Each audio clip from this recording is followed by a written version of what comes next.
Welcome to The Last Breakfast. Please enjoy the video. In this video, I will explain how to register for a government gateway account. First, navigate to the official government website. You'll need to have some personal details ready, such as your national insurance number, a valid email address, and potentially a recent payslip or P60.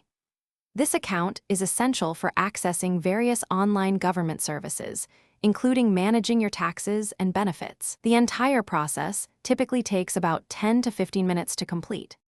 Before you start, gather all the necessary documents. You'll definitely need your national insurance number. Also, ensure you have access to a valid email address, as this will be used for verification.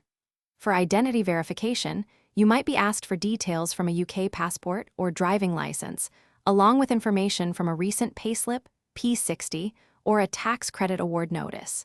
Having these ready will make the registration smooth and quick. Once you're on the government website, select the option to create a new government gateway account.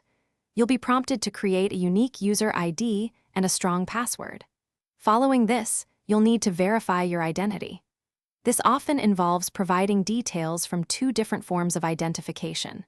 Finally, you'll set up security questions and answers, which are crucial for recovering your account if you ever forget your login details. This step ensures your account remains secure. After completing the registration steps, you will receive an email with a verification link. Click this link to activate your new government gateway account. Once activated, you can log in using your chosen user ID and password. You'll then have secure access to a wide range of online government services, from checking your tax code to managing your universal credit. Remember to keep your login details safe and secure for future use. Thanks for watching. If this was helpful, leave a like and consider subscribing. See you next time.